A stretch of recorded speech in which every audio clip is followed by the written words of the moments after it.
Alors bonjour à tous et merci de votre présence, d'avoir répondu à l'invitation du journal Le Nord Info pour ce débat en vue des élections du 2 novembre prochain. Madame Pitre, Monsieur Westram, Monsieur Rowe, merci et bienvenue. On se trouve aujourd'hui à l'Hôtel Impérial de Saint-Eustache, qui se veut un peu un terrain neutre sur le territoire.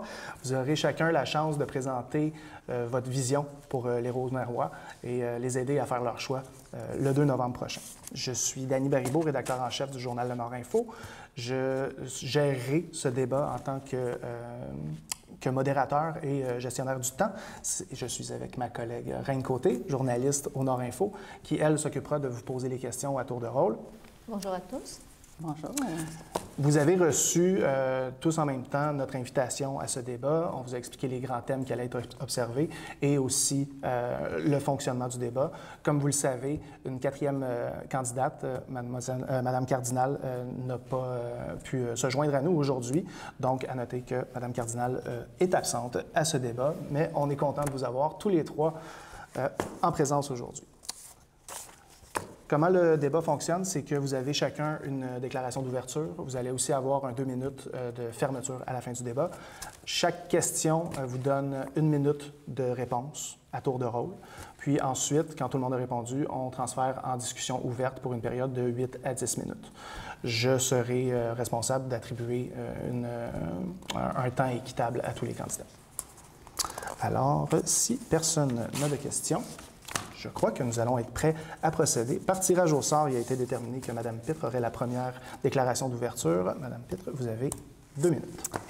Donc, comme mentionné, je suis Marie-Hélène Pitre, candidate à la mairie de Rosemère. Je me tiens devant vous aujourd'hui avec une conviction profonde. Il est temps de faire preuve de courage politique, de transparence et de mettre l'intérêt de nos citoyens en priorité. Le courage, c'est de dire les vraies choses, de reconnaître que notre modèle municipal repose sur une base fiscale qui est quand même fragile, puis qu'il faut diversifier nos revenus pour protéger notre qualité de vie. C'est aussi parler franchement et honnêtement des grands enjeux, qu'il s'agisse de l'avenir du terrain de golf, du redéveloppement de la place Rosemère ou de la résilience de nos infrastructures. Sans chercher à plaire nécessairement à tout prix, mais en cherchant à agir avec responsabilité dans l'intérêt de tous. La transparence, c'est donner accès à l'information et de rendre les décisions compréhensibles pour les citoyens. Les citoyennes et les citoyens ont le droit de savoir, d'être écoutés et de participer à la définition de l'avenir de leur ville. Placer l'intérêt public en priorité, c'est de refuser les décisions faciles ou électoralistes. C'est penser à long terme, à nos familles, à nos finances, à notre environnement. J'apporte avec moi l'expérience des 4 dernières années et une compréhension des enjeux, une vision claire pour notre territoire et surtout une volonté ferme de faire les choses autrement. Je ne suis pas la seule dans cette démarche. Je suis entourée d'une équipe formidable avec des expertises variées et hautement pertinentes pour le milieu municipal. Des gens qui agissent avec cœur et qui sont capables de faire valoir l'intérêt commun. Donc aujourd'hui, je vais vous parler d'avenir, mais je vais vous parler surtout d'actions à poser. Voilà. Merci beaucoup. Monsieur Westram, vous avez le plancher pour 2 minutes. Alors, bonjour à tous. Merci évidemment de vous prêter à l'exercice autour de moi. 8 ans maire, 12 ans conseiller municipal avant ça, depuis mon arrivée à Rosemère en 1980. 33 années passées sur le terrain de soccer, donc 45 ans d'implication dans ma communauté. Ma force a toujours été le terrain, la proximité avec les citoyens. Quand on m'a proposé de revenir pour un 3e mandat, je me suis posé la question sérieusement. J'ai voulu peser le pour et le contre. Je veux savoir si j'avais l'énergie nécessaire pour faire une campagne électorale et d'assumer ce choix pendant les 4 prochaines années. Mes enfants m'ont dit « Papa, es-tu certain que tu veux t'embarquer là-dedans? » Et quand j'ai vu un certain enthousiasme des citoyens autour de moi, j'ai dit « Absolument, à la seule condition d'être capable d'avoir une équipe avec moi pour être capable de faire face aux défis des 4 prochaines années. » J'ai trouvé une équipe exceptionnelle, une équipe qui rejoint 3 différentes générations, des hommes et des femmes, formations académiques différentes, expériences professionnelles différentes aussi, mais tous avec beaucoup d'années de bénévolat. En fait, à nous tous, on a plus de 100 ans d'années de bénévolat auprès de notre communauté. Donc, c'est mon expérience que j'aimerais amener à la communauté et avec un vent de fraîcheur, évidemment, avec une équipe grandement renouvelée. C'est ce à quoi je m'engage dans cette campagne électorale et une fois élu également. Merci beaucoup, M. Westram. Monsieur Rowe, vous avez 2 minutes. Bon, bien, je tiens à remercier M. Westram, Mme Pitre d'être présent. Malheureusement, Maître Cardinal ne put se présenter. Je vous ai informé que ça me déplaisait un petit peu parce que je crois qu'elle avait sa place ici au débat. Bref, je ne prendrai pas sa place non plus. Alors, je vais m'occuper de ma propre campagne. Merci Reine, merci Dany de m'accueillir ici. Moi, je souhaite être maire de Rosemère. Je souhaite aucunement être chef de parti. C'est pas une position que je crois. Je crois que dans une municipalité, on n'est pas comme dans une province ou dans une fédération où il y a un chef ou que c'est le nombre de députés qui rentrent et puis c'est le chef de cette gang-là qui devient le grand chef suprême. Je ne crois pas à cette hiérarchie. Je ne veux pas être chef de personne. Je ne veux pas imposer ma vision non plus. Écoutez, moi, j'ai choisi Rosemère il y a déjà 15 ans. Mes 4 fils sont nés ici à Rosemère. Rosemère, c'est une ville fantastique. Qu'est-ce qui m'a attiré au départ? C'est sa proximité avec la nature. Bien entendu, sa communauté bilingue. Mon père est issu de la communauté anglophone, alors pour moi, c'était sûr que c'était un point assez important d'offrir un peu la même enfance que j'avais eue. Écoutez, les maisons sont exceptionnelles, tous différentes, la proximité avec la rivière. Je suis très près de la nature. Écoutez, moi, ça fait 15 ans que je demeure à Rosemère. Ça fait au-dessus de 20 ans que je suis entrepreneur. J'ai eu la chance d'avoir plusieurs employés que je n'ai jamais nécessairement considérés comme tels. Je suis très content aujourd'hui de me présenter. Il y a 18 candidats conseillers qui sont exceptionnels. Puis je remercie justement les chefs ici d'avoir choisi des conseillers avec qui j'aurai la chance de travailler pour les 4 prochaines années, puis de bâtir un Rosemère meilleur. Merci à vous trois. On va commencer la période de questions. Donc, Reine, je te laisse aller avec le premier thème. Alors, le premier thème est le transport collectif. Alors, plusieurs municipalités des Basses-Laurentides se sont regroupées l'an dernier afin de dénoncer auprès du gouvernement du Québec l'inefficacité du transport en commun intermunicipal en région, incluant les villes de la MRC Thérèse de Blainville. On a demandé au gouvernement de revoir son apport financier du transport collectif en région et avec plus de prévisibilité. Il y a aussi été question du retour d'une gouvernance régionale et locale comme l'était celui du Conseil intermunicipal de transport Laurentide. Moi, j'aimerais savoir ce que vous entendez faire dans ce dossier et je vais vous poser 2 questions. Alors, comment comptez-vous vous y prendre pour convaincre le gouvernement d'investir davantage et vous donner les coups des franches avec une gouvernance régionale? Et quel mécanisme envisagez-vous de mettre en place au cours des 4 prochaines années pour donner le goût aux citoyens de se tourner vers le transport en commun? Donc, je vous rappelle que vous allez avoir chacun 1 minute pour répondre à la question. Puis après ça, on a une discussion ouverte de 8 à 10 minutes. Monsieur Roux, il a été déterminé que ce serait vous qui avez la première réponse. À vous. Bien, alors, pour le transport en commun, bien entendu, Rosemère est très mal servie. C'est sûr que nous avons le train, mais en même temps, on n'a pas les espaces routiers pour accueillir autant de transports en commun. Les gens sont vraiment beaucoup en voiture. Puis, qu'est-ce qu'il y en est pour le vélo? Bien, c'est impraticable à Rosemère, si on a juste à penser à Grande-Côte, qui est depuis très longtemps, les gens se plaignent que c'est un artère très dangereux, autant pour nos enfants que pour nos personnes âgées, justement, qui utilisent les trottoirs, ou pour tous les gens qui se rendent à tous les matins à la gare de train. Je crois que comme maire, comme administration à Rosemère, on va avoir davantage à sécuriser Grande-Côte, on va avoir davantage à promouvoir le transport actif, puis pour qu'il y ait du transport en commun, bien, écoutez, on va se concentrer sur notre gare, puis on va se concentrer pour l'accessibilité à celle-ci de manière active. Merci, M. Roux. M. Westram? Alors, j'ai eu le privilège, moi, comme préfet, d'aller à Québec et devant l'Assemblée nationale de débattre de ce point que vous avez mentionné. Quand l'AMT a été conçue, a été créée par le gouvernement, on nous a retiré les CIT. Et ça nous a retiré totalement le contrôle du transport en commun. Le CIT connaissait très, très bien les enjeux locaux qui peuvent être différents d'un endroit à l'autre. Les codes-parts qu'on nous envoie, évidemment, via l'AMT sont énormes. Et la seule chose qu'on a réussi à gagner, c'est une augmentation intéressante pour 2 ans. Mais le débat reste encore là. Je pense que le transport en commun, c'est une mission de l'État. Ce n'est pas aux villes à avoir à gérer avec leurs propres argent le transport en commun. Je pense que l'État doit nous donner les agents suffisants pour être capable de gérer le transport en commun. La Grande Côte, comme mon collègue ici le mentionne, c'est l'endroit qui est dangereux et on a déjà planifié un réseau cyclable connecté aussi bien nord-sud qu'est-ouest. Merci beaucoup, M. Westram. Mme Pitre? En ce qui a trait au transport collectif, en fait, je pense que la Ville de Rosemère pourrait bénéficier d'une meilleure représentativité là, au niveau, entre autres, de la CMM, parce que c'est beaucoup là que les décisions sont prises.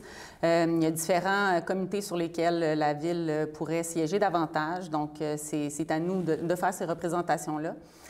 Présentement, c'est Lisa Poulin-Blainville là, qui siège au niveau d'Exo. Il faut sécuriser ces relations-là entre les villes. Je pense que la force fait le pouvoir. Donc, vraiment, s'assurer d'avoir une meilleure représentativité, ça, c'est un objectif qu'on a, nous. En fait, j'ai envie de me dédier à cette tâche-là à temps plein. Là. Donc, le but, c'est vraiment de pouvoir siéger, notamment à l'UMQ, à la CMM, sur les comités pour que la voix de Rosemère soit bien entendue. Donc, mon objectif, c'est de faire entendre la voix des citoyens puis leurs intérêts dans le dossier du transport en commun, entre autres. C'est parfait. On va maintenant basculer en discussion ouverte. Vous avez tous la parole. Vous ne pouvez pas tous être d'accord. Dans la période ouverte, vous ne pouvez pas tous être d'accord. Je crois qu'on peut être d'accord que Grande-Côte a un sérieux problème là, avec Grande-Côte. Je trouve ça quand même assez particulier de voir des politiciens ici d'expérience qui ont siégé, même M. Westram. Écoutez, là, ça fait longtemps que vous êtes en politique. Il n'y a absolument rien qui a été fait là, pour Grande-Côte. Puis si on regarde une piste cyclable sur Grande-Côte, c'est complètement ridicule. Je suis un cycliste. Je fais au-dessus de 100 km par semaine, quelquefois, dans l'année. Été comme hiver. Puis Grande-Côte, c'est vraiment un artère très dangereux pour nos enfants. Les enfants qui reviennent de Hubert-Maisonneuve, qui reviennent de Alpha, écoutez, ils prennent le trottoir. On ne peut pas leur en vouloir de prendre le trottoir. Il n'y a aucun espace de fait. Puis de commencer à penser à bâtir une piste cyclable sur Grande-Côte, c'est pas qu'est-ce qu'on veut. Parce que là, on parle de grands projets, d'enfouir les fils électriques, de couper des arbres.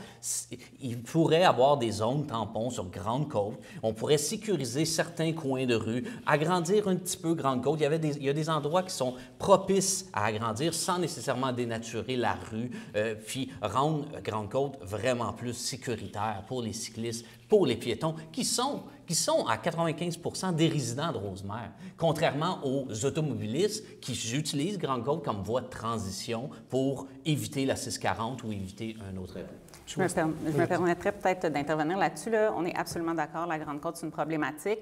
La Grande-Côte, mais aussi Curé-Labelle, c'est des liens qu'on doit absolument connecter. Là, par exemple, la question, c'est sur le transport collectif qu'on abordait, les représentativités au niveau de la RTM et tout ça. Là. Donc, je ne sais pas si je ne vous ai pas entendu sur ce sujet précis-là. Là, on parle plus de mobilité active. Mobilité active, 100% d'accord avec vous. Vraiment, il faut travailler d'arrache-pied pour pouvoir faire arriver ce projet-là. Il a déjà été entamé d'ailleurs. Il a été repoussé faute de budget. Mais il faut en refaire une priorité parce que c'est un enjeu de sécurité au-delà de, oui, c'est sûr et certain qu'on veut absolument que les gens puissent ça fait partie de la solution. On veut que les gens puissent se transporter d'une autre façon que juste en voiture. Le transport collectif fait aussi partie des solutions, donc c'est sûr qu'il faut faire ces représentations-là, c'est très important, mais le transport actif fait partie parallèlement de la solution. Donc je pense que c'est deux solutions qu'on doit travailler parallèlement pour la ville. OK, mais vous voulez rajouter des circuits d'autobus? C'est quoi vous voulez faire? Parce que là, on parle de grands mots, on parle de grands termes, on parle de comités, on parle de ci, on parle de ça. Ouais, c'est quoi la solution? À partir du moment où on retrouve le contrôle de transport en commun via le CIT, comme on l'avait avant, c'est nous qui allons être capables, avec les villes avoisinantes qui seraient concernées par le CITL, elle étant pour Laurentide, est capable d'établir quels sont les réels besoins et de quelle façon on peut mais pour les le citoyen de Rosemère, avez-vous déjà pris l'autobus? Parce que c'est ça, j'aimerais savoir avec vous. C'est parce que vous vous promenez en grosse voiture luxueuse, mais est-ce que ça arrive des fois de prendre le transport en commun avec les gens de Rosemère? Avez-vous déjà pris l'autobus? Moi, c'est juste la première question que je voudrais vous poser moi, à vous deux. Moi, j'ai pas pris l'autobus, j'ai pris le train parce que le train est à côté de chez moi. Oui, je comprends. Mais l'autobus, avez-vous déjà pris l'autobus? On est conscient, je pense, on est tous conscients que le transport en commun est déficient. Il n'est Mais pas à la hauteur des besoins. Mais comment vous dites qu'il est déficient? Parce qu'on n'a pas assez d'horaires qui satisfont la population. On n'a pas assez de réseaux qui permettent aux gens de ne pas prendre la voiture. Alors, il est certain d'une chose, c'est que toute la densification que la CMM nous exige, on demande aux banlieues de densifier les territoires. Et dans le PMAD, le fameux projet, le plan d'aménagement à l'ensemble du territoire, il est bien indiqué qu'on ne développera pas le territoire si on n'a pas un réseau de transport en commun qui va permettre aux gens de circuler avec du transport en commun plutôt que de prendre la voiture sur des circuits qui sont déjà totalement congestionnés. C'est sûr que si vous bâtissez une ville dans une ville, va falloir qu'on prévoie soit un tramway, soit un train. C'est bien entendu, là, parce que là, on parle d'une autre ville que vous voulez bâtir, vous deux. Mais écoutez, présentement, dans la ville de Rosemère, l'autobus, à part sur Grande-Côte, les horaires sont très bonnes. Écoutez, pour avoir pris l'autobus et pour voir des gens qui prennent l'autobus, il n'y a aucun problème. Je ne verrais pas pourquoi qu'on s'arrêterait sur cette problématique-là. La problématique sur Grande-Côte, c'est la piste cyclable que vous voulez faire, que moi, je m'objecte. Sur Curé-Labelle, effectivement, vous avez tout à fait raison. Vous avez été là 4 ans. C'est quoi vous avez fait? C'était pas tellement compliqué. Non, mais c'était pas tellement compliqué. Je fais du vélo à tous les jours. C'était pas tellement compliqué de mettre une ligne. On a adopté un projet, un plan. On a même provisionné des sous où on veut connecter notre réseau cyclable aussi bien nord-sud qu'est-est-ouest. Ça veut dire qu'à partir de Sainte-Rose d'aller jusqu'à Sainte-Thérèse, sur le Val-Labelle, il va y avoir un réseau cyclable. Pourquoi ça n'a pas été fait? Ça fait 20 ans que vous êtes en politique active. Il n'y avait même pas d'iPhone quand vous êtes rentré en politique, puis ça n'a pas été encore fait. Pourquoi ça n'a pas été fait? C'est ça, moi, je me pose comme question. Là, je suis père de 4 enfants, on fait tout du bicycle, on fait tout beaucoup de vélo. Puis là, vous dites des grandes choses, des grands mots, des grands termes. Écoutez, la population doit savoir. C'est quoi vous avez fait? Bien, en fait, moi, je vous dirais, là, c'est pas des grands mots. Ce qu'on vous dit, c'est qu'on a un réseau cyclable qui va être connecté dans les 10 prochaines années, nord-sud, est-ouest. Ça prend les budgets pour le faire. Pour la Grande-Côte, ça prend malheureusement... Ça prend seulement de la volonté. Non, ça prend de l'expropriation. On n'a pas besoin d'exproprier. Vélo Québec exige des pistes cyclables de 3 mètres de chaque côté parce qu'on ne peut plus aller avec un vélo dans un sens et dans l'autre. Vélo Québec ne gère pas Rosemère. La CMM ne gère pas Rosemère. Les résidents sont capables de prendre leur propre décision. Vélo Québec Rosemère est une ville authentique, pour un réseau est une ville différente, distincte, et les gens de Rosemère sont capables de prendre leurs décisions. Très bien. J'aimerais entendre Mme Pitt là-dessus. En fait, moi, ma question, parce que là, je vous ai entendu dire que vous n'étiez pas d'accord avec le lien cyclable sur la Grande-Côte. C'est ce que vous venez... OK, vous n'êtes pas d'accord. Vous savez que c'est un lieu où est-ce qu'on transige énormément. Là, les jeunes, pour se rendre à l'école, c'est un lieu vraiment critique. Et vous savez que les gens non plus ne changeront pas leurs habitudes. Donc, ils vont continuer de transiger sur ce lieu-là avec leur vélo. Si la piste cyclable n'est pas intégrée, c'est un enjeu de sécurité qu'on vit présentement. C'est pour nos jeunes piétons et pour nos jeunes cyclistes. Donc, nous, on en fait une priorité parce que c'est une question de sécurité. Pour ce qui est des réseaux, présentement, le train, je ne sais pas si vous l'avez pris récemment, là, moi, je me rendais au train en vélo pour pouvoir prendre le train, pour aller à mes cours à l'université lorsque j'ai fait ma maîtrise, puis je ne pouvais pas revenir en train. Donc, c'est pour ça que j'amenais mon vélo, parce qu'après ça, je devais sortir à la station de métro de Laval et revenir en vélo jusqu'à la maison. Donc, quand vous me dites qu'on est bien desservi, permettez-moi d'en douter. Bien, Grande-Côte, c'est quoi vous allez faire? On va couper tous les arbres? On va enfouir les fils électriques? Mais non, mais pour être une piste cyclable. En fait, il y a une étude qui a déjà été faite. Donc, ça a été fait par une firme d'ingénieurs qui ont proposé d'élargir une portion de la Grande-Côte, puis de pouvoir justement aller chercher une emprise supplémentaire sur des terrains. Donc, quand on dit que c'est complexe, le milieu municipal, c'est complexe. Oui, on gère des budgets et on doit travailler dans le cadre de ces budgets-là. Une ville a l'obligation financière d'être, en fait, pas de déficit, pas de surplus. On doit vraiment pouvoir être... et on doit arriver dans un budget équilibré, le terme exact.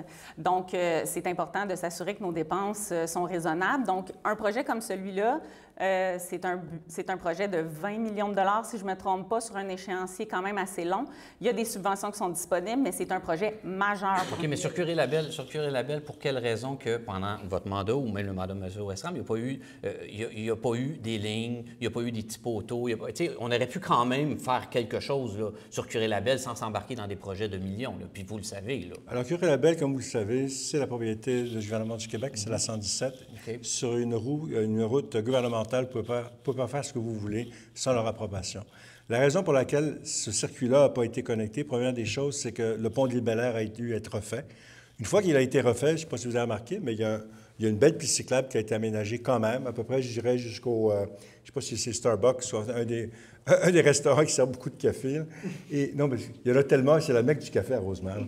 Et évidemment, ça prenait également l'approbation de la ville de Sainte-Thérèse pour être capable d'avoir dans les bretelles d'accès vers l'autoroute ou la sortie de l'autoroute, avoir un réseau qui était sécuritaire. Parce que présentement, avec la façon dont les bretelles d'accès sont faites, c'est absolument pas sécuritaire. Je suis allé à la Banque Royale, au coin, c'est dangereux. Alors imaginez-vous aller en vélo à cet endroit. Écoutez, juste aller au Parc Charbonneau, c'est très dangereux. Vous avez fait des aménagements au Parc Charbonneau. Essayez d'aller au Parc Charbonneau le samedi matin avec des jeunes enfants ou même seul. Écoutez, là, le vélo n'est vraiment pas le bienvenu à Rosemère. Là. Vraiment pas. Je fais du pouce là-dessus, par exemple. Quand on parle de Curé-Labelle, en fait, c'est que je pense que malheureusement, dans les dernières 4 années, ça n'a pas été mis en priorité, ce projet-là. Nous, on veut en faire une priorité. Il va falloir une ressource dédiée pour pouvoir gérer ce dossier-là. En fait, ce dossier-là est très complexe, nécessite des expropriations. C'est un dossier qui doit être géré en parallèle avec, justement, le ministère des Transports. Mais pourquoi ces dossiers-là n'ont pas été... Pourquoi on s'arrête toujours, on essaie toujours de bâtir une ville dans une ville? On a l'impression que les chefs de parti, c'est des promoteurs. T'sais, on a toujours l'impression qu'ils sont toujours là en train de nous lancer des grands projets. Le vélo, oui, mais là, écoutez, mais le vélo, là, vous nous parlez que vous allez faire un réseau de vélos, mais c'est sûr, en tenant compte que vous allez faire une ville dans une ville. L'objectif, c'est de connecter notre ville. La ville de Rosemère, c'est la seule. Mais pour quelle raison ça n'a pas été fait? Mais pourquoi ça n'a pas été fait? Ça prend du temps pour consulter les instances supérieures, pour voir s'il y a des subventions possibles, voir de quelle façon ça peut être fait. Maintenant, quand vous dites que les chefs de parti sont des promoteurs, je pense que c'est un commentaire qui est un peu enflammé. Je pense qu'il n'y a aucun chef de parti, pas plus que nous ici qui sommes autour de la table, qui sont des promoteurs. Mais pourquoi que vous pensez toujours aux projets, toujours d'embarquer les citoyens ou les résidents dans des projets d'ampleur, quand que, en réalité, le rôle des élus, c'est de s'occuper des résidents qui y demeurent. Puis, si on le voit, là, que la qualité de vie a été dégradée. Puis, tu sais, quand vous me parlez de vélo, là, tu sais, je trouve ça épouvantable parce que je fais du vélo à presque tous les jours, été comme hiver. Puis, on le voit, le réseau, là, c'est vraiment... Le temps est écoulé. Est-ce que je pourrais conclure? Oui, vous pouvez conclure. En fait, j'entends ce que vous dites, mais je pense que vous sortez un petit peu du contexte. Là, on parle de servir nos citoyens actuels. La ville de Rosemère, c'est la seule sur la Rive-Nord dans son ensemble qui n'est pas desservie adéquatement en vélo. On passe de Sainte-Thérèse à Laval, il n'y a pas de lien cyclable. C'est un enjeu de sécurité. Ça devrait être une priorité pour notre ville, puis c'est pour nos citoyens actuels qu'on veut faire ça, parce que nos citoyens actuels n'ont pas l'opportunité de se déplacer de façon sécuritaire par d'autres moyens que la voiture. Donc ça, c'est notre objectif, de permettre à nos citoyens... C'était pas votre objectif il y a 4 ans. C'est tout pour cette portion du débat. On va y aller avec notre deuxième thème. Reine. Alors, on va aborder maintenant le développement du territoire. Alors, comme vous le savez, comme élu, la Ville de Rosemère se doit de trouver des façons de financer ses services sans pour autant menacer la qualité de vie de ses citoyens. On s'en tient habituellement aux taxes municipales, assurées par les propriétaires résidentiels et les commerçants. Or, on sait que les espaces de développement résidentiel sont restreints.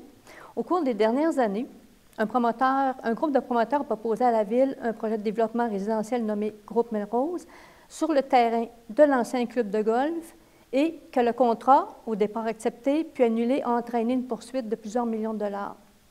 On a aussi appris que la Ville envisageait une reconversion de l'espace de Place Rosemère en vue de déployer un projet de construction d'immeubles résidentiels afin de pallier à la perte de revenus fiscaux commerciaux.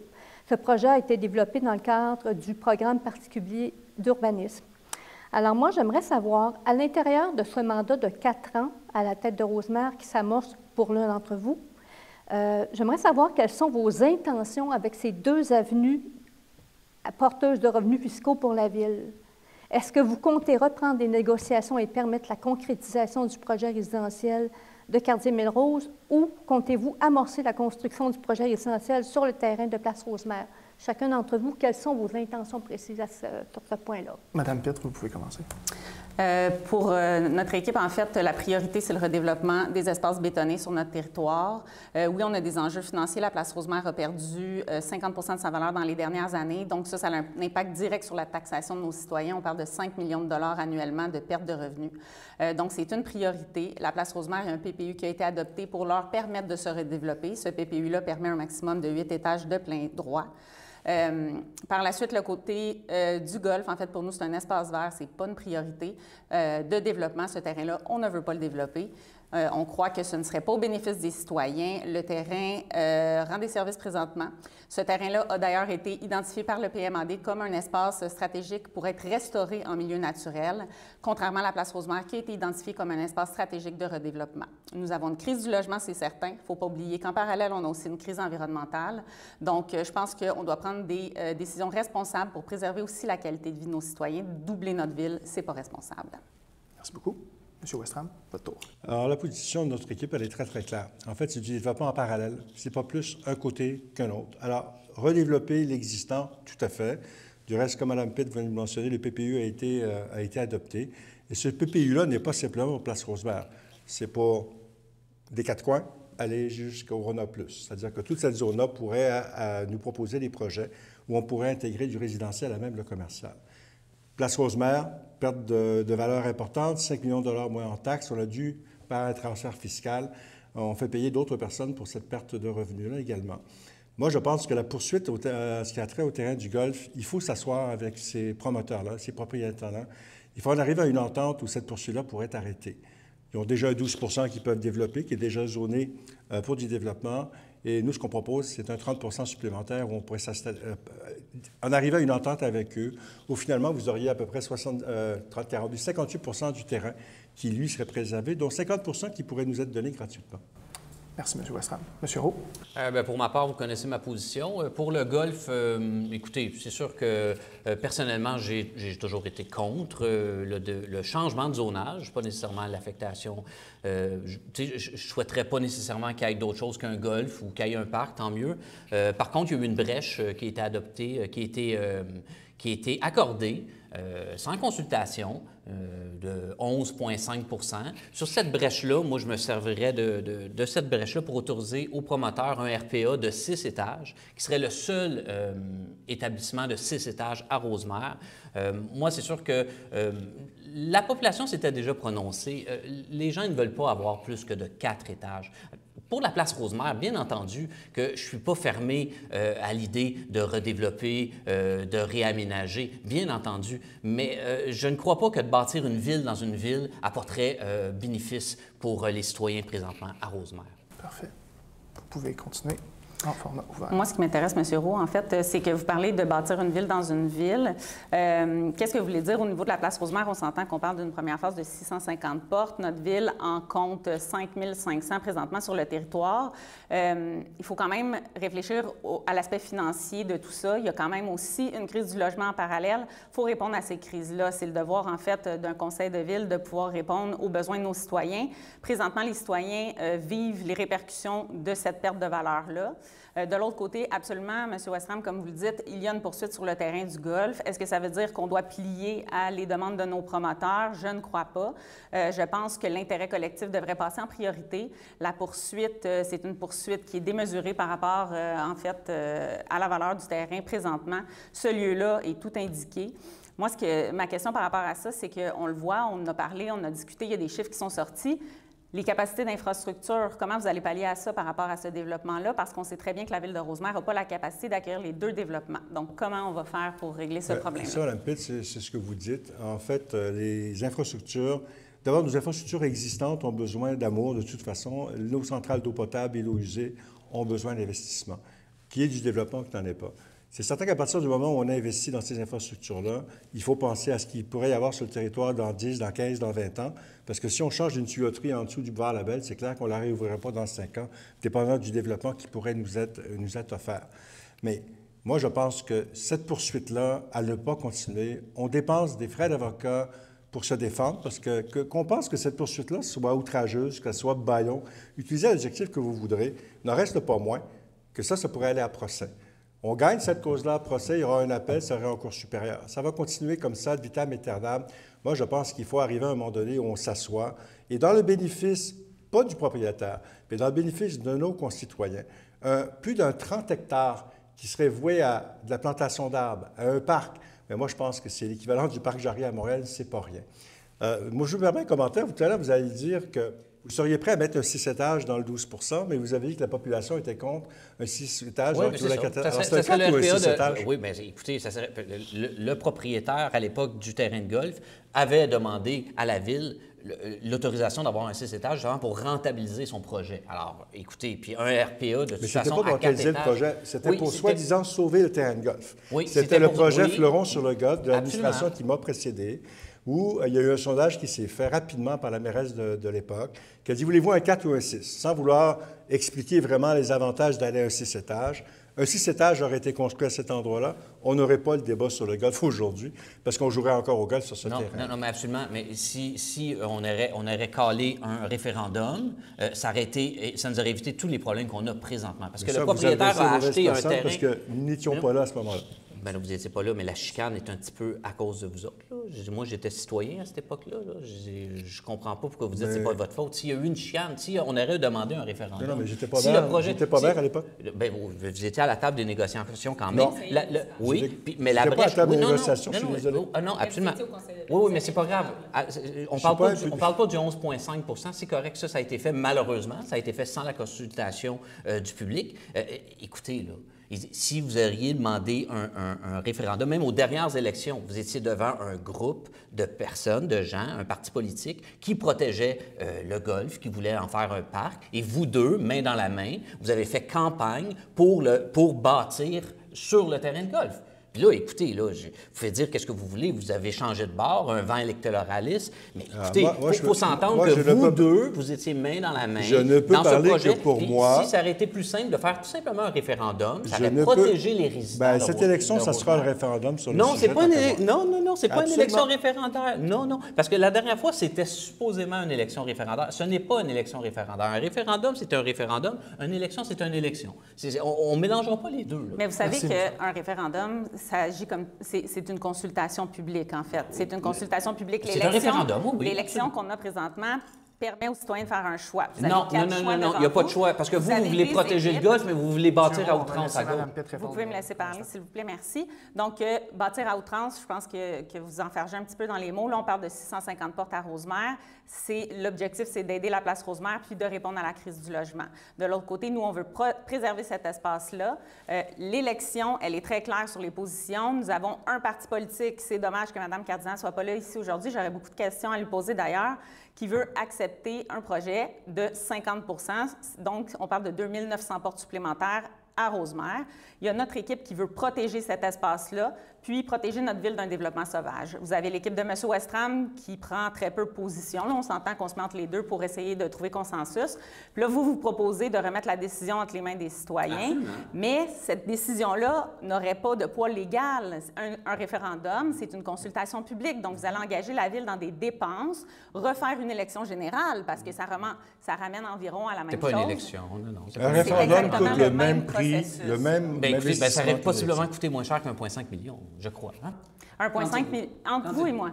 Mais il n'y a pas de poids légal. C'est ce que je pense que vous ne comprenez pas. Le référendum n'a pas de poids légal. Non, mais il y a un poids moral. Et puis, l'administration qui sera en place sera en mesure d'aller en direction qu'est-ce que les citoyens veulent. Parce que là, présentement, je me promène dans la rue. Là, mais est-ce que c'est pas un faux choix de faire... Est-ce que c'est pas un faux choix? On a des gens présentement qui sont en train de nous dire qu'il n'y a pas d'acceptabilité sociale. Nous, c'est ce qu'on entend. Et on veut être la voix des citoyens. Oui, mais il n'y a pas plus d'acceptabilité sociale sur le centre d'achat non plus. C'est ça qui arrive. C'est que... Ça l'a fait l'objet de consultation publique. Madame Pitt, vous mentionnez que moi, je ne me positionne pas. Je vous intéresse à lire mon programme électoral. Les pourcentages sont clairement identifiés, chose que dans votre programme électoral, vous n'identifiez pas. En fait, moi, ce que je demande à Mme Pitt, c'est quel est son objectif? Parce qu'on dit préserver un terrain. Comment on fait pour préserver un terrain qui ne nous appartient pas? Est-ce que vous allez continuer comme ça à investir, ou en fait, ce n'est pas de l'investissement, à dépenser de l'argent dans un débat judiciaire jusqu'à ce qu'un jour, peut-être, ça soit réglé? Non. En fait, le terrain, on veut faire une offre d'achat pour racheter la portion qui est zonée. Avec quel argent? Mon Dieu, vous êtes agressif. En fait, le terrain, il est présentement zoné à 88,5 % public, donc parc. La CMM a identifié notre terrain de golf, en fait, dans les espaces qui sont stratégiques pour de la restauration en milieu naturel, comme le golf de Terrebonne et le golf de Laval, qui font maintenant l'objet de rachats. Le golf de Terrebonne a été acheté à 27 millions de $. Il est beaucoup plus gros que le nôtre, c'est 71 hectares. Puis, la CMM a donné une subvention de 12,5 %, donc 12,5 millions de $, donc c'est 45 % environ de la valeur que le terrain a acheté. Donc, c'est réaliste. On a fait l'étude, la Ville a fait l'étude, en fait, c'est sur le site Internet que par tranche de 10 millions de $ d'investissement, c'est 69 $ sur un compte de taxe citoyen. Donc, est-ce que vous trouvez déraisonnable de payer? On a eu d'ailleurs un super sondage qui a été mené par la Ville de Rosemère avant mon arrivée avec Léger, qui disait que les gens étaient prêts à payer 200 $ par compte de taxe. Excessivement contesté, ce sondage-là. Exactement, mais les gens étaient quand même comme les consultations étaient dirigées, ça a été complètement là, contesté. Bien, écoutez, moi, je vous parle du rachat du terrain. Vous me demandez comment on peut le racheter. Mais pour quelle raison vous avez joint l'équipe d'Innovation à cette époque-là? J'ai joint l'équipe... On veut savoir, c'est la question que je me pose, puis que les gens se posent aussi. Mais on peut-tu revenir sur le sujet? Parce que là, on déborde totalement. Non, c'est une question d'idéologie. En fait, vous vouliez bâtir sur le golf? Vous devriez savoir, on a acheté la forêt du Grand Coteau. Absolument. On l'a acheté. Sans subvention, celui-là. On l'a acheté. Oui, combien? 5 millions. Laissez même M. mentionner une partie. 5 millions. Ce qui coûte 217 000 $ par année de nos taxes sur les prochains 15 ans. Alors, faites la mathématique, quel que soit le calcul que vous pensez que ce golf-là, vous êtes capable de l'acheter. Moi, je peux vous dire une chose, le propriétaire, en bas de 100 millions de dollars, n'acceptera aucune offre. Ah, vous avez eu des conversations avec lui? Non, mais ça a intéressant. déjà été discuté à l'époque. Il nous a déjà dit, 100 millions de dollars, on vous laisse le terrain. Mais je pense qu'on est ailleurs, Mais M. même, Westram. mais même à 20, 30, 40 millions, faites l'équation avec combien la forêt du Grand Coteau a coûté à nos concitoyens. Et c'est un bel investissement parce que la forêt du Grand Coteau, c'est vrai que c'est un espace environnemental fort. Ce qui n'est pas le cas d'un golfe qui est bourré de pesticides depuis 100 ans. Puis quand vous dites que la CMM est identifiée, vous avez bien raison, mais identifiée, comme vous l'avez dit, pour la reforestation. Exact. Pas pour l'acquisition comme un endroit naturel. Du reste, la valeur environnementale de ce terrain-là, aujourd'hui, elle est considérée comme étant faible. Est-ce que Pas c'est fort. vos études qui ont prouvé ça? Et Terrebonne, vous irez regarder le budget de la ville de Terrebonne. Ils peuvent peut-être se permettre, avec le budget qu'ils ont, un achat de 25 millions. Nous, à Rosemère, avec un budget de 42 millions, comment vous feriez pour financer un achat de cet ordre-là? En fait, c'est 15 millions avec la subvention qui a été offerte. Vous comprenez la valeur d'un terrain comme celui-là. Je comprends que pour vous, c'est juste un bout de gazon. Ce terrain-là nous aide. Présentement, on vit des changements climatiques. Puis ce terrain-là absorbe énormément d'eau de pluie. Si on le reboise de façon intéressante, il va pouvoir servir nos concitoyens vraiment pour les aider dans la résilience au changement climatique, que je pense qu'il est un sujet qui s'en vient d'ailleurs, qui va être très intéressant à vous entendre là-dessus, parce que ce terrain-là, c'est un parc que les gens pourraient vraiment profiter. Puis, je pense vraiment qu'un développement sur ce terrain-là à outrance, c'est pour ça que la position de notre équipe à nous, vie. c'est plus de 50 qui nous serait donné gratuitement et dont les citoyens, c'est, chez nous comme Mais il faut ailleurs... quand même une entente. C'est aux citoyens de décider. À Lorraine, ils ont vécu la même expérience pour la forêt du Grand Coteau en 2011. Ils ont fait un référendum. Il n'y a pas eu de chicane. Ils ont fait un référendum. Ça a été bien. La population décide. On est des gens intelligents à Rosemère. L'élection qui s'en vient va être la décision. Non, ce n'est pas une élection référendaire, malheureusement. Merci à vous trois. Ça conclut le segment sur le développement du territoire. Effectivement, Mme Pitt, vous avez raison. On enchaîne avec... Les changements climatiques et les inondations, évidemment. Alors, étant développé aux abords de la rivière, les milliers de Rosemère se voient directement touchés par des débordements fluviaux lors de pluies diluviennes, comme on l'a connu en 2017, en 2024 et même en août dernier. Depuis, le ministère de l'Environnement veut imposer une nouvelle cartographie des zones inondables, ce qui a pour conséquence d'inclure encore plus de maisons dans cette zone et d'entraîner la dépréciation de leur valeur estimative. Quel est votre plan préventif entourant d'éventuelles inondations? Quelles mesures concrètes entendez-vous proposer à vos citoyens pour les rassurer? M. Westram, c'est vous qui avez... Alors, en 2017, c'est évidemment au printemps que la rivière a débordé, n'est-ce pas? Et c'était... Ce qui arrivait à l'époque, ça arrivait assez souvent, malheureusement, qu'au printemps, la rivière pouvait déborder. Fait qu'il y a deux choses. Il y a la rivière qui peut déborder au printemps et il y a évidemment les inondations qui sont la conséquence là, de pluies torrentielles en un court laps de temps. Toutes nos infrastructures ont été conçues à une époque où on ne connaissait pas ces pluies torrentielles en faible temps. Et donc, il est important pour une ville là, d'investir massivement dans les infrastructures pour éviter, évidemment, les 500 inondations qu'il y a eu dans les maisons l'été dernier, pas cet été-ci, mais l'été d'avant. Alors, il faudra le faire au fur et à mesure de façon financièrement responsable. Mais je pense qu'il y a même des projets qui devraient être déplacés dans le temps pour faire place à des investissements, évidemment, pour sécuriser les gens.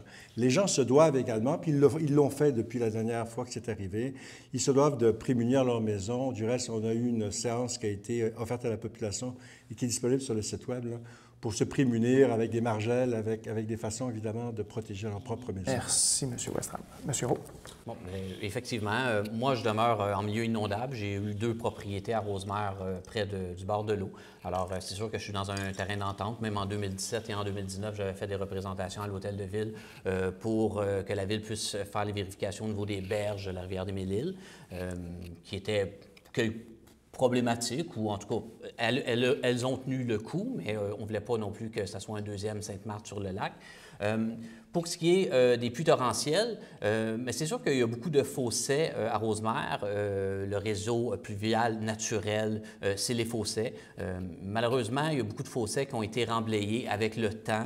C'est sûr que je crois que comme administration de la Ville, on devrait avoir un règlement du fossé, s'assurer que les mesures, les profondeurs respectent qu'est-ce qui avait été fait au départ, parce qu'il y a beaucoup de problématiques. Quand j'ai eu la chance de rencontrer des citoyens, il y a beaucoup de citoyens qui me contaient qu'est-ce qui s'était passé. Puis on voyait visiblement qu'il y avait malheureusement des terrains où il n'y avait plus ou presque plus de fossés. Il y a beaucoup d'aménagements qui peuvent être faits à Rosemère sans nécessairement refaire tout le pluvial. Et puis, il faudrait le faire maintenant, pas dans 3 ans. Merci, M. Rowe. Mme Pitre? Nous, ce qu'on propose, en fait, c'est un plan de résilience aux fortes pluies, aux inondations. La Ville est présentement en train de faire l'évaluation de son réseau pluvial sur le territoire. Nous, on veut regarder d'ailleurs où est-ce qu'ils sont les sinistrés, où sont nos cuvettes dans la Ville, poser des actions très concrètes. Il y a beaucoup de subventions qui sont disponibles présentement au niveau des infrastructures vertes. Donc, multiplier les types d'infrastructures sur notre territoire. Présentement, on a ce qu'on appelle des infrastructures grises, donc principalement des tuyaux, des fossés. On multiplie de plus en plus les nous végétalisés. On peut aller vers les bassins de rétention, les parcs éponges. Le golfe fait partie de la solution. C'est un terrain qui nous permet d'absorber de l'eau de pluie. Donc, de s'assurer de préserver nos espaces verts intelligemment pour pouvoir aider les citoyens. Aussi, faire des représentations. Il y a des programmes qui sont disponibles au niveau de toutes les autres provinces du Canada, notamment le programme PACE qui permet aux villes de prêter de l'argent à taux très réduit et de rembourser les citoyens, en fait, que les citoyens nous remboursent sur leur compte de taxes municipales. Le Québec ne nous permet pas de faire ça. Il y a de l'argent qui est disponible au niveau du gouvernement du Canada. Il faut s'assurer de faire les représentations nécessaires pour pouvoir permettre d'offrir ces programmes-là à nos citoyens. Merci à tous les trois. Vous pouvez maintenant échanger. Bien, dans le concret, avec les inondations qui ont été faites, vous étiez au conseil. Moi, j'étais qu'un simple citoyen. C'est sûr qu'en étant en milieu inondable, j'ai vu beaucoup de mes voisins, malheureusement, se retrouver avec beaucoup d'eau dans leur sous-sol. Même mon ancienne maison a eu beaucoup d'eau. On a toutes des pompes mécaniques, nous, sur le bord de l'eau. On est déjà habitués à ces inondations-là. On a toutes des fossés très profonds. Qu'en dites-vous? C'est quoi, vous pensez, vous, des solutions qu'on pourrait apporter maintenant, là, pas dans 3 ans, pas dans 4 ans, maintenant? Qu'est-ce qu'on peut faire maintenant pour aider les citoyens de Rosemère? Moi, c'est la question que je me pose. Parce qu'on prend toutes les dispositions, chacun de notre côté, on voit qu'il n'y a pas d'écoute. Vous nous prenez de haut quand on arrive avec des solutions. Il y a des gens de métier, il y a des gens qui travaillent de leurs mains et qui pourraient arriver avec des solutions concrètes. Mais à chaque fois, ils disent « Oh, il faut qu'on fasse une évaluation ». J'ai parlé à des gens qui me disaient la Ville leur a dit que ça prendrait jusqu'à 3 ans pour avoir des évaluations. Mais écoutez, il va y avoir des pluies torrentielles d'ici les 3 ans. Qu'est-ce qu'on peut faire maintenant, comme ville, comme communauté? Qu'est-ce qu'on peut faire pour ces citoyens? Je ne sais pas d'où vous vos informations, mais on a... Les gens qui se promènent dans la rue. Je discute aux gens. Je prends l'autobus aussi. Nous aussi, on discute avec les gens. On a les ingénieurs qui sont là. Je veux dire, on sait que les fossés, quand on refait les rues, les fossés, on les reprofile. Du reste, les gens nous le reprochent parce que malheureusement, quand on les reprofile et qu'on met des nous végétalisés, ils n'aiment pas ça, ils préfèrent avoir du gazon. Puis quand c'est très profond, c'est plus difficile de couper le gazon. Alors, et il faut aussi comprendre qu'une canalisation, on ne peut pas tout canaliser parce que lors de pluies torrentielles, ça nous amènerait des torrents d'eau qui arriveraient à l'usine qu'on ne serait pas capable de gérer. Alors, je pense que personne n'aurait pu penser, il y a 2 ans, que ce qui est arrivé, la pointe de débit, la pointe de la tornade qu'ont affecté 500 de nos citoyens, on n'aurait jamais pensé que ça pourrait arriver. C'est arrivé. On sait très bien que ces pluies-là pourront réarriver dans le futur parce que les tendances météorologiques nous amènent à ça. Alors oui, on a déjà créé il y a quelques années un fonds d'infrastructure. Un fonds d'infrastructure qui nous permet, nous, d'avoir un levier quand on fait des règlements d'emprunt, quand on fait les rues, quand on investit dans nos infrastructures. Et on va continuer à le faire, puis on va faire de façon encore plus agressive. Je pense qu'il y a une responsabilité conjointe. Et du reste, les citoyens l'ont bien compris. Quand vous dites qu'on n'a pas consulté, je m'excuse, on a tenu des séances d'information sur tout ce que les citoyens peuvent faire pour sécuriser leur maison, que ce soit des clapets, que ce soit des margelles. Les gens ont eu peur parce qu'ils ont vu à un moment donné qu'il y avait beaucoup d'eau dans la rue, puis beaucoup d'eau dans les fossés. Mais c'est là qu'on la veut, l'eau. On ne la veut pas dans les sous-sols. Alors, les citoyens ont pris conscience de ce qu'ils avaient, eux, à faire. La Ville, elle prend conscience de ce qu'elle a à faire aussi. Puis, encore une fois, les aménagements de l'époque n'ont pas été conçus en pensant à ce qui pourrait arriver. Qui aurait pu penser, de toute façon, qu'on aurait ce genre d'événement météorologique-là? Alors, oui, c'est notre responsabilité comme ville. Puis je pense que quelle que soit l'équipe qui va être là, je pense qu'on a tous conscience qu'il faut sécuriser le plus possible nos réseaux pour éviter que nos citoyens soient impactés, parce que c'est pas drôle d'avoir 3, 4, 5 pieds d'eau dans un sous-sol. Mais là, ce que j'entends, la question, c'est comment on va le faire. Parce que là, j'entends que vous dites qu'on va investir dans les infrastructures, tout ça, il faut un plan d'action. Je vous entends dire, on va faire un règlement sur les fossés. Les fossés, c'est l'entretien de la Ville. C'est la Ville qui doit les entretenir. En fait, c'est dans le domaine public. Il y a des conceptions qui sont faites pour les fossés, d'ailleurs. Je comprends la responsabilité du citoyen. Je pense que la Ville a aussi une responsabilité de pouvoir aider son citoyen. Il ne faut pas oublier notre mission première d'être au service du citoyen. Il y a des programmes qui sont disponibles, comme j'ai dit. Malheureusement, nos citoyens ne peuvent pas en bénéficier à cause des paliers supérieurs. Donc, je pense qu'on a aussi la responsabilité. Nous, c'est ce qu'on veut mettre de l'avant. On veut pouvoir aider nos citoyens concrètement en leur donnant des fonds qui sont disponibles pour eux, qui existent, qui sont là, à portée de main, mais qui sont bloqués au niveau des paliers supérieurs. Donc, ça, c'est une action concrète qu'on veut faire. Puis, comme je dis, nous, on veut multiplier, en fait, les types d'infrastructures qu'on met sur le territoire. Donc, quand on parle de nous végétaliser, de bassins de rétention, c'est des actions qu'on peut poser très concrètement, très rapidement. Notre ville est d'ailleurs en train d'en faire présentement au moment où on se parle sur des terrains qui ont vécu des fortes inondations. Donc, ça, c'est des actions concrètes. Vous, M. Roux, je serais curieuse de vous entendre sur les actions concrètes que vous nous proposez, là, outre votre règlement sur les fossés. Bien, le règlement sur les fossés réglerait une partie du problème. Puis par la suite, l'autre partie du problème que je pourrais régler, c'est de parler aux gens. Parce que c'est ça qui est le problème, c'est qu'à chaque fois qu'il y a un problème, j'ai vécu le problème parce que j'avais fait des présentations à la ville de Rosemère au sujet des berges. Puis c'est toujours la même chose, c'est qu'on nous prend de haut, on ne nous prend pas trop au sérieux, on nous écoute pas, puis on essaie de nous endormir avec des belles paroles. Ils disent, écoutez, il faut des actions, il faut des actions. Vous parlez de l'administration du conseil qui, moi, je ne vous ai jamais vu un conseil de ville, là, donc je ne pourrais pas vous dire. Non. Bien, c'est sûr, ces 4 dernières années, je n'y suis pas allé non plus. Okay. Non, mais je n'étais pas allé, mais je vous regardais. Là. Soyez sans crainte, là, je vous suivais. Je suivais la politique, mais de toute façon, ça ne servait à rien d'aller dans cette mascarade parce qu'on voyait que c'est toujours organisé, malheureusement. Les 4 dernières années ont été terribles à Rosemère de la démocratie. Ça a été terrible, la démocratie à Rosemère. Qu'est-ce qui est terrible? En fait, il y a des gens qui ont pris parole, les gens veulent parler, on leur a coupé la parole. Les gens, ils arrivent avec des problèmes soit avec le CCU ou des problèmes au niveau des inondations. Puis on arrive toujours avec des grands discours, mais on n'arrive pas avec des décisions, avec des choses concrètes. Écoutez, vous avez fait du porte-à-porte, vous êtes allé voir les gens, là. Puis je suis persuadé qu'il y a beaucoup de gens qui vous ont dit, mais c'est comment ça qu'on n'a pas cette réponse-là? Comment ça qu'il y a ci, que ça, que ça? Moi, j'ai pris la peine de parler avec plusieurs personnes qui m'expliquaient le problème, justement, par rapport aux inondations, par rapport aux fossés, puis il n'y a aucune décision qui est faite. À chaque fois que vous arrivez, vous dites, oui, on va refaire la rue, on va tout refaire la rue, on va tout changer. Ça se peut-tu?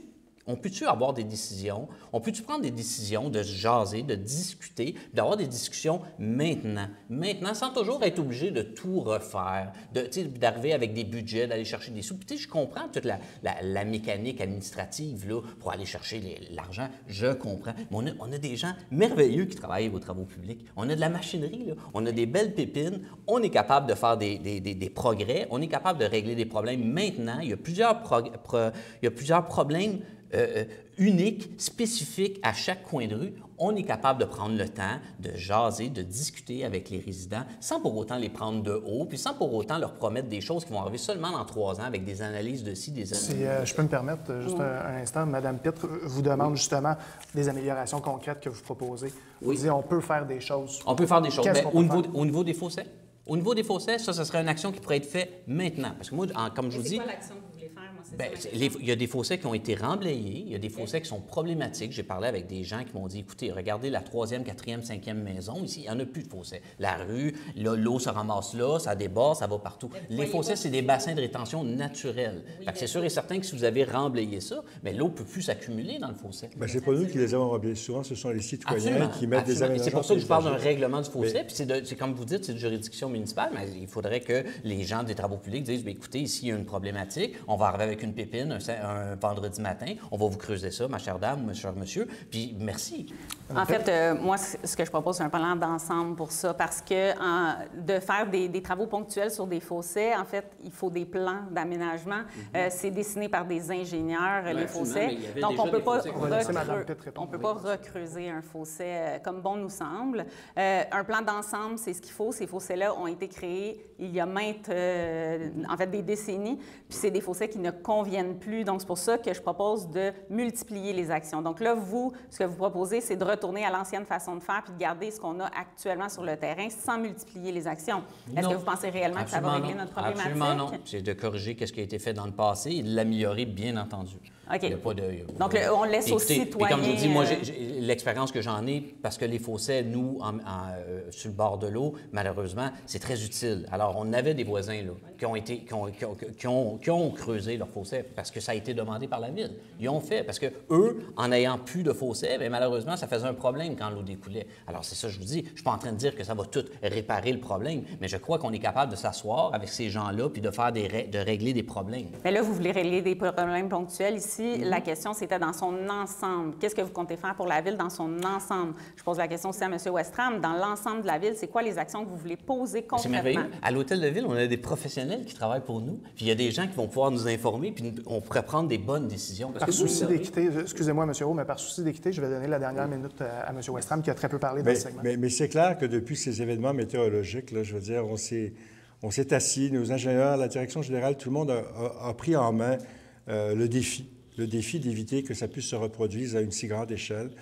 Tout ça a été pris par surprise, mais je peux vous dire, moi, c'est qu'au quotidien, ça fait partie des conversations qu'on a avec nos travaux publics. Il y a des endroits où, encore récemment, on a refait l'asphalte dans une rue pour lui donner une inclinaison qui faisait que l'eau allait aller dans les fossés. On a reprofilé les fossés. Je veux dire, on l'adresse au fur et à mesure dans la limite de nos capacités financières de le faire. Nos travaux publics peuvent en faire un bout, oui, mais quand ça prend des plans, ça prend des experts Et n'oubliez pas que tout ça, c'est raccordé. Hein? On pense des fois qu'il y a une rue, 3-4 rues de chez vous, puis je veux dire, ce qui se passe là-bas, finalement, se découle jusqu'à chez vous. Alors, tous ces réseaux-là sont interconnectés, qu'ils soient par percolation, qu'ils soient par tuyauterie. Il y a une interconnexion qui se fait. Donc, on ne va pas simplement discuter avec une personne, lui régler son problème à lui en pensant qu'on le règle parce qu'on lui fait un fossé. Je veux dire, il faut penser en amont, en aval, de tous les réseaux pluviaux qu'on a, puis l'adresser. Puis ça, je pense qu'il n'y a aucune équipe au pouvoir non responsable qui ne pourrait pas prendre en considération que c'est le défi météorologique qui nous attend, c'est le défi des infrastructures. Madame Pitt, vous voulez ajouter quelque chose? En fait, je n'ai pas eu ma réponse à du concret, mais c'est correct. En fait, ce que je veux dire, c'est que tantôt, on a parlé justement des experts qu'on a à l'Hôtel de Ville. Je tiens à préciser, ces experts-là, oui, on a des gens très, très, très intéressants à l'Hôtel de Ville, mais ces gens-là ont besoin d'une vision. Cette vision-là découle du conseil municipal, donc c'est très important d'avoir des gens en place qui sont capables de leur donner une vision. OK. Fait que vous êtes en train de dire que ça prend absolument quelqu'un avec une maîtrise en urbanisme pour occuper le poste de maire. C'est qu'est-ce que vous êtes en train de nous dire? Non, ce que je dis, c'est une vision. Une vision, oui. Je vous remercie. Oui, exactement. Je vous remercie. On va s'engager dans le dernier thème, qui est... Le développement économique. Alors, je n'ai pas de préambule, j'ai simplement 2 petites questions. Alors, comment comptez-vous stimuler l'économie municipale? Qu'envisagez-vous de faire pour assurer la vitalité économique alors que Rosemère compte sur son territoire le seul centre commercial des Basses-Laurentides et qui est en perte de clientèle, par exemple? Monsieur Roux, c'est vous qui commencez ce segment. Bien, écoutez, au niveau commercial, de par mon expérience, je suis au service aux entreprises, je fais des enseignes et du lettrage commercial. Puis, par expérience, à Rosemère, c'est très compliqué d'avoir des permis d'affichage. J'ai parlé aussi à beaucoup de propriétaires. Tout ce qui est au niveau des permis, les facilités que la Ville... il y a beaucoup de contraintes. Il y a beaucoup de contraintes de faire des affaires à Rosemère. C'est pas normal qu'on le voit, qu'il y ait beaucoup de développement à Sainte-Thérèse, à Blainville, à Beaubriand, mais que Rosemère est en perte de vitesse. Nous sommes la plus belle ville. Nous sommes très bien situés. Le centre d'achat avait besoin de vision, avait besoin de gens qui étaient capables d'aider, d'attirer des grands investisseurs, des grands magasins. C'est qu'est-ce que la place Rosemère avait besoin. Si on regarde aussi, ça fait plus de 10 ans que le boulevard Curé-Labelle, il y a des commerces qui sont fermés. Il y a un problème au niveau du commerce, puis ça prendrait quelqu'un qui a une vision, qui est capable d'attirer des investissements pour pouvoir justement reflouer l'assiette fiscale que le commercial donnait au Rosemère. Merci, Mme Pitre. C'était bon. Donc, en effet, il faut une vision. C'est ce que je disais tantôt. En fait, la place Rosemère, comme on dit, a perdu beaucoup de sa valeur. De pouvoir les aider à diversifier leur offre, en fait, c'est leur désir à eux. C'est un citoyen corporatif, c'est un privé. On ne peut pas, pour eux, faire le travail, mais on peut les accompagner main dans la main. C'est ce qu'on compte faire, travailler avec eux pour les aider à se redynamiser. Ça fait partie de nos enjeux financiers présentement parce que, somme toute, Rosemère a quand même une très bonne santé financière. Là. On a une ville avec une belle santé financière. Si on regarde notre taux d'endettement, est quand même beaucoup plus intéressant que les autres villes dans la MRC, mais reste qu'on a des enjeux, on doit y faire face en amont avant que ça devienne problématique. Donc, ça, c'en est une solution. Ensuite, il y a notre cœur villageois, c'est des commerces locaux. On doit les aider eux aussi, on le voit, peut-être adapter notre réglementation. Présentement, les services se multiplient, on a le même genre de commerce. Dynamiser ce secteur-là, installer du mobilier urbain, que ça devienne attractif, que les gens aient envie de s'y promener de façon plus active pour pouvoir fréquenter des commerces qui seraient peut-être plus intéressants, restauration, terrasse et tout. Donc, Donc, ça fait partie des objectifs. Merci beaucoup. Monsieur Westram? Alors, le défi économique, il est important. Le défi économique, on a la taxation la plus basse par 100 $ d'évaluation de notre MRC. Comme Mme Pitt le mentionne, au niveau honnêtement, on est très, très bien positionné. Moi, je pense que le défi économique, si on veut maintenir cet avantage concurrentiel qu'on a par rapport aux villes voisines, ça passe par le développement. Ça prend un développement intelligent, un développement raisonnable, mais ça prend un développement qui va générer des revenus. Donc, Place Rosemère, oui. Terrain de golf, en partie, oui. Les 4 coins, là où il y a le Jean Coutu, puis le gymnase qui, malheureusement, ce centre d'achat ne paye pas grande mine. Je pense que c'est des endroits où il faut qu'on accueille favorablement des projets domiciliaires qui vont non seulement remplir le besoin économique, mais également un besoin démographique, parce qu'on a besoin de logements pour nos personnes qui ne rajeunissent pas, puis qu'une fois passé 40, 45 ans, 50 ans en Rosemère, ont nulle part où aller, ils doivent s'exiler ailleurs. Alors, je pense qu'encore une fois, le défi économique passe par un développement sage et intelligent. Merci à tous les trois. On va tomber en discussion ouverte. Vu qu'on arrive en fin de débat et qu'on s'est un peu étiré dans les autres segments, ce segment va avoir 8 minutes de discussion. Parfait. Moi, je poserais une question. En fait, M. Westram, vous parlez de développer tous les endroits de notre ville qui ont un potentiel de redéveloppement. Combien de portes vous voulez ajouter sur notre territoire dans les prochaines années? En fait, ce n'est pas développer nécessairement tout le territoire. Du reste, le PPU nous permet, lui, comme je disais tout à l'heure, du 4 coins au Rona Plus, en fait, le PPU, c'est la place Rosemère, le Rona, le Canadian Tire, ça ne va pas jusqu'au 4 coins. D'accueillir des projets qui vont générer des revenus en taxes, évidemment. Mais je vous demande combien de portes, M. Westram? Bon, moi, je vous dirais que si on va à 2000, 2200 portes. Comment vous comptez faire ça? Si la place Rosemère, sa première phase est de 650 portes, là, vous dites que vous voulez développer 42 du terrain de golf. La densité qui est présentée présentement, ça représente environ 2400 portes. Les 4 coins, c'est un projet quoi, de 200 portes? Dans mon programme électoral, on ne parle pas de 2400 portes sur le terrain de golf. On parle de à peu près 1100 portes sur le terrain de golf. Et ça ne veut pas dire pour ça qu'on va développer l'entièreté de l'endroit où on pourrait développer. Il va falloir qu'il y ait des projets qui nous soient présentés.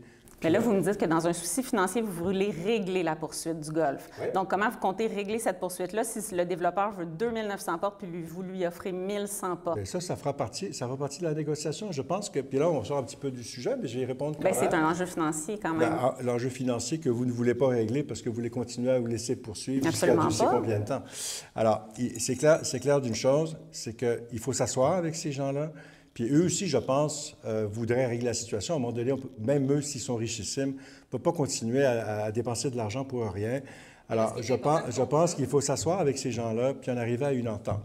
L'entente qu'on va proposer, c'est celle que j'ai mentionnée tout à l'heure. Là, vous nous dites 200 portes, 2000 portes en tout sur le territoire. On a entendu en séance publique que la capacité de la ville ne se rend pas là. Donc, il y a des investissements majeurs qui vont devoir être faits. Comment vous comptez, avec les 2000 portes, régler justement de pouvoir combler ces investissements-là qui sont majeurs? Mais les investissements sont couverts. Les investissements d'infrastructure sont couverts par les propriétaires, par les promoteurs. Donc, le surdimensionnement. C'est eux qui vont payer pour les installations nécessaires pour les alimenter en eau potable et gérer sur leur terrain. En fait, je vous dirais, moi, que tout ce qui se branche sur les réseaux de la ville sont à leurs frais.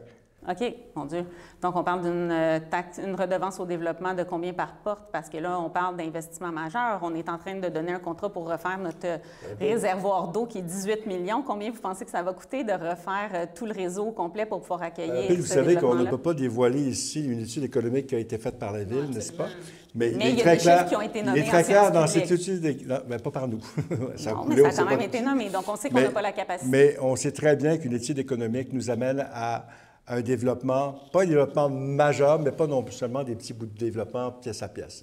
Moi, ça prend une certaine quantité de portes pour à moyen terme et à long terme être capable de générer des revenus qui vont dépasser. Combien ces portes-là vont nous rapporter, ces 2000 portes? Je n'ai pas le chiffre exact, mais il est clair d'une chose, c'est que si Rosemère veut garder son avantage concurrentiel par rapport aux taxes, l'argent ne pousse pas dans les arbres. L'argent, il va falloir qu'il sorte de la poche. Mais j'utilise malheureusement une phrase qui disait pardon. Mais ça fait longtemps que je le disais moi aussi, ça. Mais c'est vrai que la nature ne nous paiera pas des taxes. Et si on veut... Bien, écoutez, moi, je suis prête à faire Monsieur du pouce Roux est là-dessus, par particulièrement exemple. Oui, silencieux. oui, je J'aimerais suis ça lui silencieux tendre une parce que moi, je ne vous promets pas de porte. Je vous promets juste un RPA pour les personnes âgées qui veulent demeurer à Rosemère. J'ai aussi un projet de mini-maison en bâtiment complémentaire que eux ne parlent pas, mais par la loi 31 au provincial qui a été adoptée, c'est facile pour une ville de prendre ce règlement-là pour les gens de Rosemère qui ont des bâtiments complémentaires, qui voudraient rajouter une mini-maison pour accueillir un proche ou même un Dans le adolescent. débat, on parlait de finances, en fait. On parlait de l'enjeu économique. Oui, Là, oui, non, mais parce que vous parlez de porte, mais est où la porte de la maison des jeunes?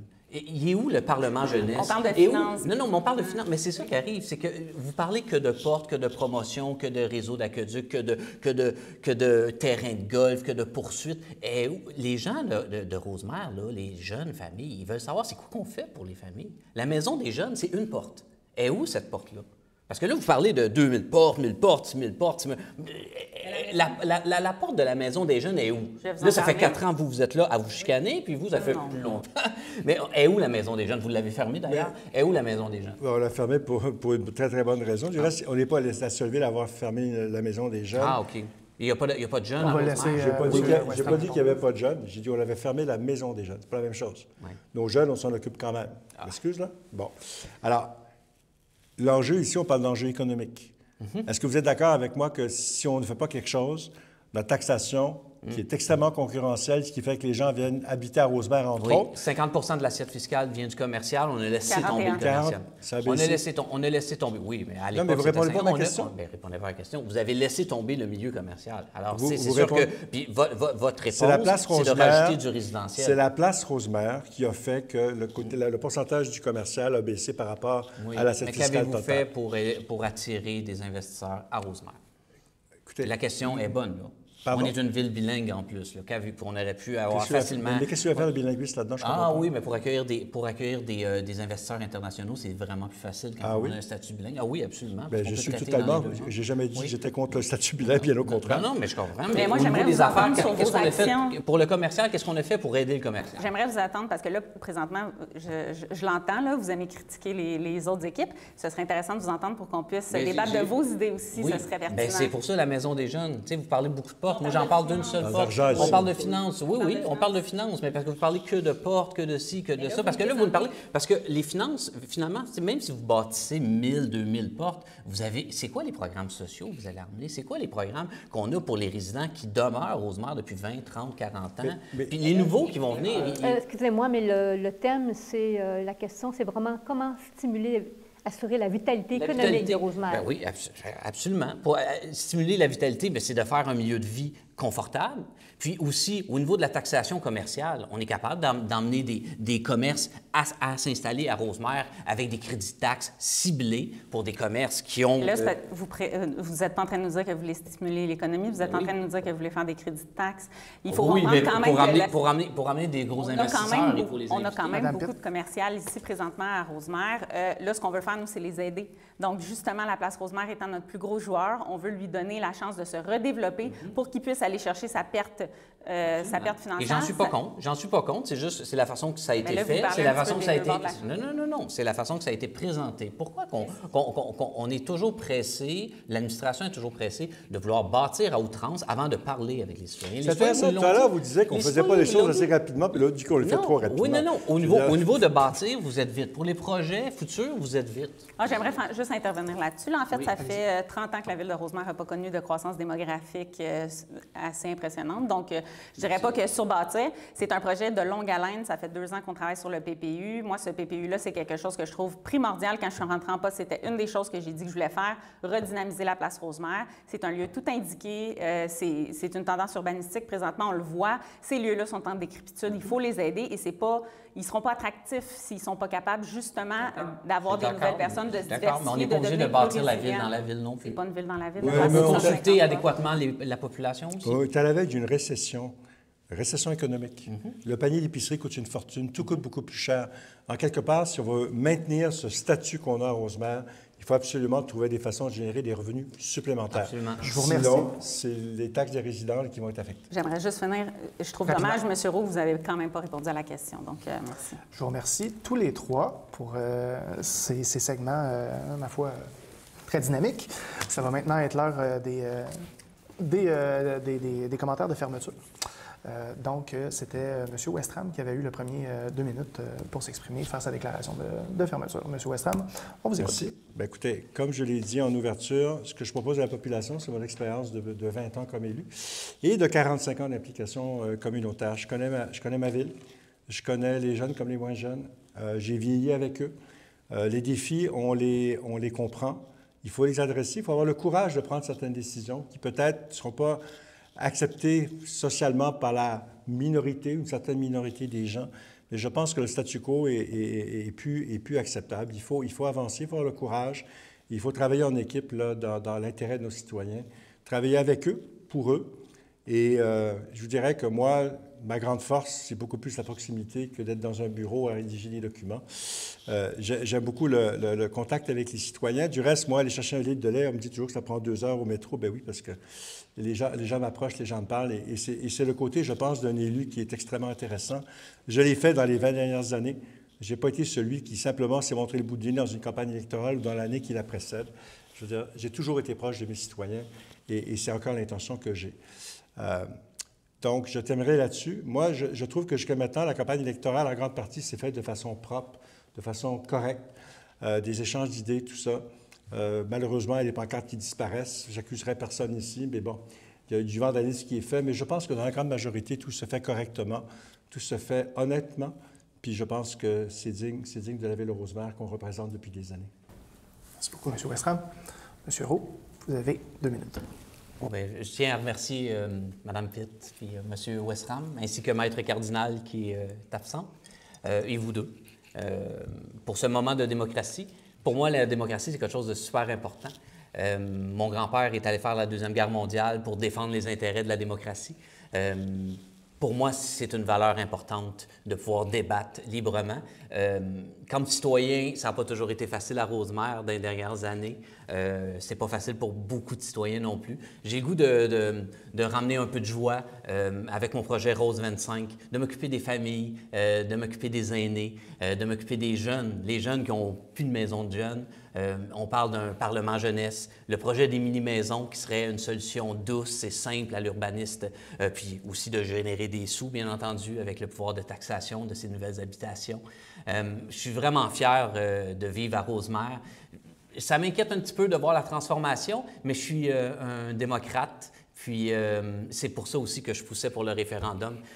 J'étais pour, je suis encore très pour la sauvegarde du terrain de golf, mais je suis plus démocrate qu'environnementaliste.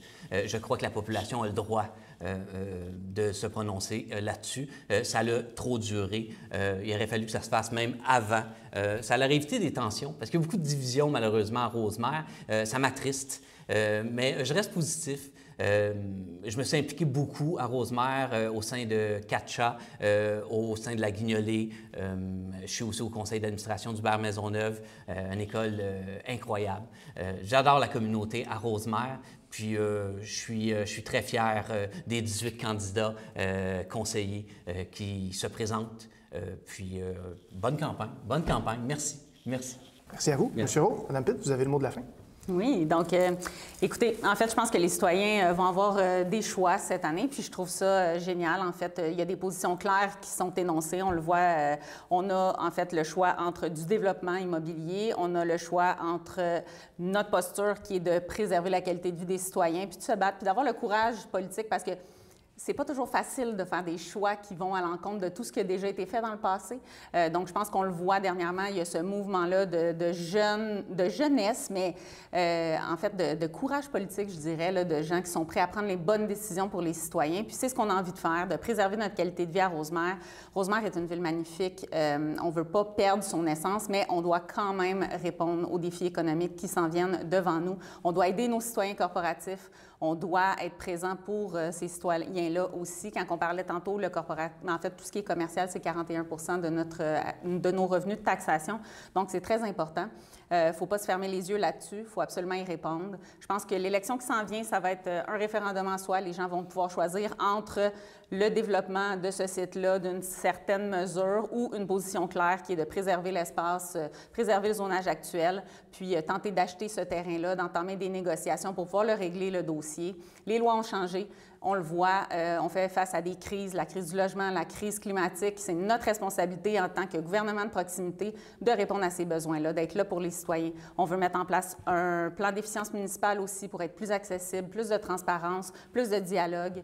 Il y a plein de choses qu'on veut porter, notamment, il y a plein d'actions MADA qui ont été nommées. Tantôt, on parlait de Maison des jeunes. C'est quelque chose qui a déjà été nommé. Les jeunes veulent un espace. Est-ce que c'est dans la formule de la Maison des jeunes? Discutons avec eux, regardons les besoins.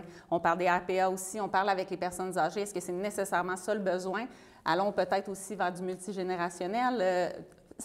Assouplissons notre réglementation pour permettre plus de facilité dans ces dossiers-là. Bien, je vous remercie chaleureusement. Tous les trois, vous êtes prêtés à l'exercice essentiel en vue du scrutin du 2 novembre. Je pense que vous avez donné matière à réflexion aux citoyens de Rosemère. Je remercie très chaleureusement aussi ma collègue Reine qui a rédigé les questions et les a posées très savamment. Donc, je vous souhaite à tous bonne chance en vue du 2 novembre prochain. Puis encore une fois, merci d'avoir été avec nous. Merci à vous. Merci. Merci.